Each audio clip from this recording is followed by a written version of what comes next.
मुझे लगता है कि शायद ही इस देश के अंदर कोई ऐसा पेपर होगा जो लीक न होगा। राजस्थान में तो हमारे ये परंपरा चलती आ रही है, ऐसा कोई एग्जाम नहीं है जो लीक नहीं हुआ। लेकिन आज नीट का एग्जाम जो राष्ट्रीय लेवल का था और वो लीक हो गया, तो उन पेपर जो लीक हुआ था नहीं, उन पेपर का जिम्मेवार कौन है? छात्र जो है, जो अपनी मेहनत से पढ़ाई की, लेकिन जो 20 लाख लोग हैं वे सब भ्रष्ट है। मैं कह रहा हूँ वो भ्रष्ट है। उन छात्रों का कौन होगा जो किसान है, अपनी मेहनत से अपने बच्चों को और बेटियों को पढ़ा रहे, और जो सपना देख रहे कि हमारा बेटा जॉब लगेगा तो हम अच्छी खासी दाल रोटी खा पाएंगे।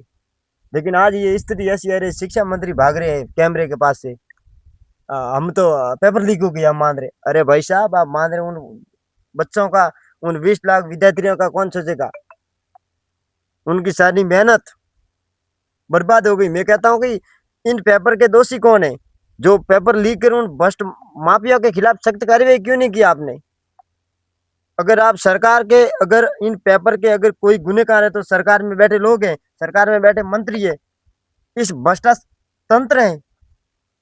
आपसे एक एग्जाम नहीं रुका जा सकता है, पेपर लीक हो गया है।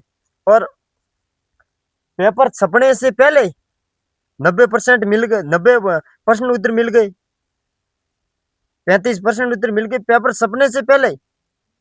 ये कोई बात हुई नहीं, ये तो कोई साजिश हो रही है। इस युवाओं के साथ कुठाराघात हो रही है इस प्रदेश के अंदर।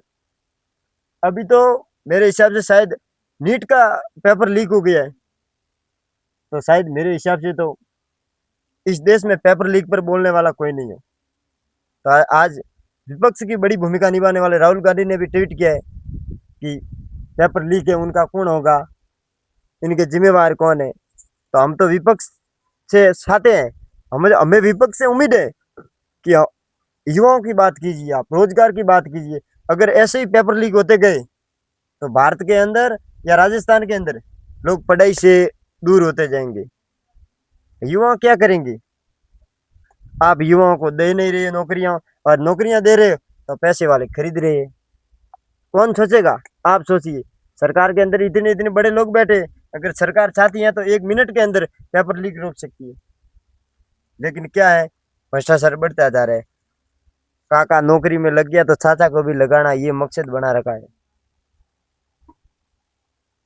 कौन सोचेगा इन गरीब किसानों की? किसान खेत के अंदर अपनी पसीने की कमाई लेकर जब अपने बच्चों को पढ़ाता है, तो उसे भी पता है कि पैसे कितने मुश्किल से कमाए जाते हैं। क्योंकि मुझे दुख होता है, क्योंकि मैं खुद स्वयं किसान हूँ। सारा दिन हमारा पैंट और शर्ट इस पसीने से लथपथ रहता है, क्योंकि हम किसान हैं। हमारी बात कोई नहीं सुनता है। अगर राजस्थान के अंदर बात की जाए तो राजस्थान में किसानों की बात हमारी उठाने वाला हनुमान बेनीवाल है। और अब हनुमान बेनीवाल ने इस देश के अंदर ही साबित कर दिया गया है कि हकीकत में पेपर लीक होते हैं। पहले हम धरना देते थे तो लोग कहते ये तो झूठ है, अफवाह फैला रहे। लेकिन अब सोशल मीडिया की ताकत से ये सच सामने आया कि पेपर हकीकत में पेपर लीक हो रहे हैं, और पेपर लीक हो गया है।